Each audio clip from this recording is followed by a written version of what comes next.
Hello दोस्तों, YouTube channel excellent exam में मैं विवेक आपका फिर से स्वागत करता हूं। दोस्तों, आज कक्षा 10 वाले छात्रों का विज्ञान का पेपर था। तो यहां पर हम सेट जो लेकर के आए हुए सोल्यूशन का वो 824 ईपी है। तो जिन जिन छात्रों का ये सेट है बिल्कुल आप लोग मिला लीजिए। यहाँ पर आंसर हम बताने वाले हैं।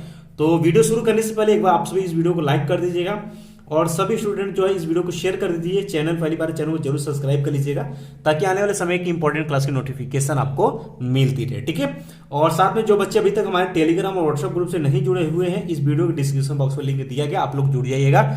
अगर आपका कोई दूसरा सेट है तो आप हमें व्हाट्सएप नंबर 9451094356 पर आप हमें मैसेज करके भेज सकते हैं अपना पेपर, ठीक है। चलिए बच्चों शुरू करते हैं। तो बच्चों यहां पर आप देख पाएंगे खंड अ है आपका बहुविकल्पी है, ठीक है। और ये उपखंड यानी ये भौतिक विज्ञान से पहले क्वेश्चन आपको मिलेगा 7। आइए देख लेते हैं फटाफट। पहला ही क्वेश्चन है कि एक लेंस की क्षमता -2.5 डायोप्टर है, लेंस की फोकस दूरी तथा आपसे प्रकृति पूछा हुआ है। बच्चे इसको जब सरल करेंगे तो ये आपका 40 सेंटीमीटर आएगा और अवतल लेंस होगा, इसलिए ऑप्शन नंबर जो है ये आपका करेक्ट से सही हो जाएगा। मिला लीजिए फटाफट।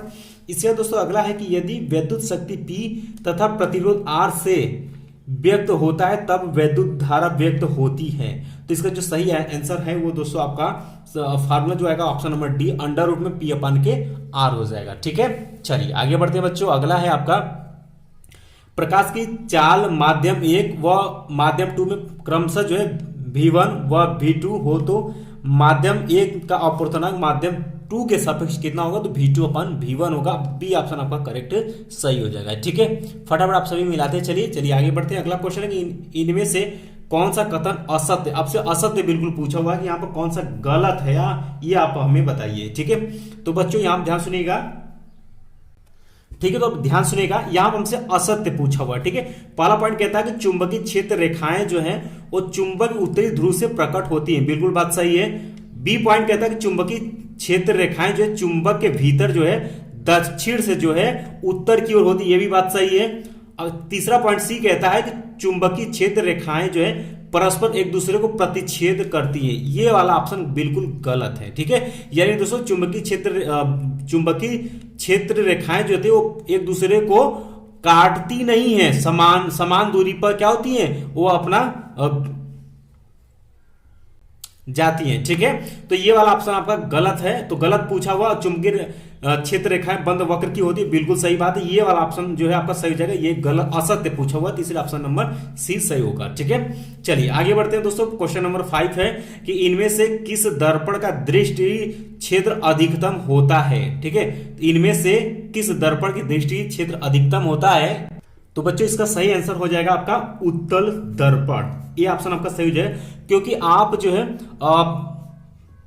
दर्पण में जो है आप वस्तु को कहीं पर भी रखेंगे वो हमेशा एक ही बनाता है, इसलिए इनमें पूछा दर्पण की दृष्टि सबसे अधिकतम किसी होती है, तो आपका ये ऑप्शन सही हो जाएगा उत्तल दर्पण, ठीक है।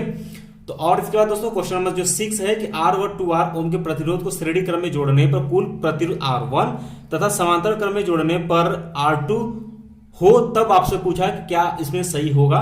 तो बच्चों आपको सरल करने पर आपको R1/R2 बराबर के R1/R2 इक्वल टू के 9/2 आ जाएगा, ठीक है। ऑप्शन नंबर बी आपका सही हो जाएगा। अब देख सकते इसको बोला हुआ है कि यानी R1 इक्वल टू क्या हो जाएगा श्रेणी क्रम में, तो R + 2R हो जाएगा। तो यहां से कितना हो जाएगा आपका R1 इक्वल टू कितना हो जाएगा आपका 3R हो जाएगा, ठीक है। और यहाँ पर R2 को बोला समानता यानी 1/R + 1/2R equal to 1/R2।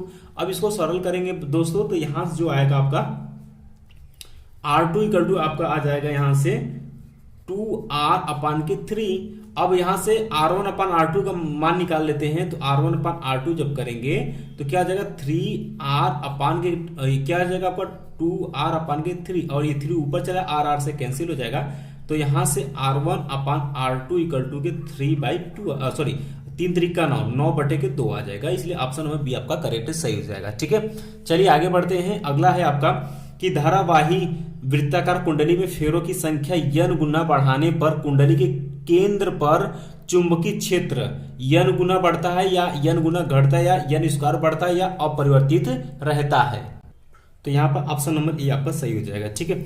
इसके बाद बच्चों आपका उपखंड आपका ख आ जाता है जो कि आपके केमिस्ट्री से है। तो पहला है आपका CH3 CH2 OH का IUPAC नाम पूछा था। ये दोस्तों आपका एल्कोहल है, ठीक है, तो इसको हम लोग बोलते हैं, इसका IUPAC नेम क्या हो जाएगा, एथेनॉल हो जाएगा, ठीक है। ऑप्शन नंबर ए इसका सही हो जाएगा, ठीक है। इसके बाद दोस्तों निम्नलिखित में से कौन सी एक दहन अभिक्रिया है, तो यहाँ पर ऑप्शन नंबर सी जो है या उष्मा एवं प्रकाश निकाल, ये आपका जो है दहन अभिक्रिया होगी, ठीक है। इसके बाद दोस्तों क्वेश्चन नंबर जो 10 है कि एक समूह में ऊपर से नीचे जाने पर परमाणु का साइज बढ़ता है क्योंकि, तो दोस्तों यहाँ पे जो ऑप्शन होगा आपका डी हो जाएगा, ठीक है, उपयुक्त में से कोई नहीं। क्योंकि दोस्तों ध्यान सुनिएगा, एक समूह में ऊपर से नीचे जाने पर परमाणु का जो साइज होता है वो तत्वों के परमाणु की कक्षा की संख्या बढ़ने पर क्या होती है, बढ़ती है, ठीक है। तो यहाँ दिया नहीं है, तो डी ऑप्शन आपको सही हो जाएगा। 11 नंबर के प्लास्टर ऑफ पेरिस का आपसे रासायनिक सूत्र आपसे पूछा हुआ है, तो आपका यहाँ पर ऑप्शन नंबर डी सही हो जाएगा, CaSO4 हाफ H2O होगा, ठीक है।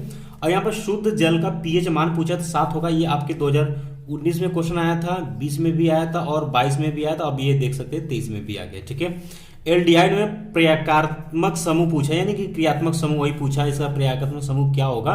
एल्डिहाइड का तो CHO होता है, क्या होता है भाई, CHO होता है, तो यहाँ पर बी ऑप्शन आपका सही हो जाएगा, CHO, ठीक है। इसका दोस्तों आपका बायोलॉजी शुरू हो जाता है, उपखंड ग आपका आगे है, निम्नलिखित में से कौन उत्पादक है, तो हरे पौधे आपका राइट आंसर होगा। मटर के लंबे पौधे टीटी मतलब कैपिटल टीटी और बौने पौधे स्मॉल टीटी के मध्य क्रॉस कराने पर प्रथम संतति पीढ़ी मिलेंगे, तो सभी लंबे पौधे मिलेंगे, ठीक है, ये ऑप्शन आपका सही हो जाएगा। इसके बाद दोस्तों क्वेश्चन नंबर जो 16 है कि निम्नलिखित में से कौन सा जोड़ा प्रकाश संश्लेषण क्रिया में प्रयोग किया जाता है, तो इसका जो राइट आंसर हो जाएगा आपका सी, ठीक है, जल एवं कार्बन डाइऑक्साइड। और 17 नंबर क्वेश्चन है कि समान एक लिंगी नर पुष्प में नहीं पाया जाता है, तो दोस्तों डी ऑप्शन आपका सही हो जाएगा, वर्तिकाग्र। इंसुलिन स्रावित होता है, तो दोस्तों अग्नाशय से बी ऑप्शन आपका सही हो जाएगा। जैव विकासवाद के सिद्धांत को प्रतिपादित किया था, तो इसका पहला ही ऑप्शन आपका सही हो जाएगा, चार्ल्स डार्विन। और अगला जीवाश्म ईंधन जलने पर देता है, तो दोस्तों ये आपका डी ऑप्शन सही हो जाएगा, ठीक है, डी ऑप्शन आपका सही, उपयुक्त सही भी। कार्बन के ऑक्साइड भी देगा, नाइट्रोजन के, सल्फर के ऑक्साइड, इसलिए उपयुक्त सही डी ऑप्शन आपको करेक्ट करेंगे। उम्मीद है बच्चों कि आप सभी का पेपर अच्छे से गया होगा, आप सभी का क्वेश्चन सही होगा। अगर थोड़ा बहुत गलतियां हुई कोई दिक्कत नहीं, आपको ठीक ठाक नंबर मिल जाएगा। बाकी आपने दीर्घ भी किया हुआ होगा, लघु भी किया होगा, तो इस तरीके से बाकी आने वाले समय शेष बचे हुए सब्जेक्ट की अच्छे से तैयारी करिए, ठीक है। मिलते हैं दोस्तों नेक्स्ट क्लास में, तब तक के लिए जय हिंद, जय भारत।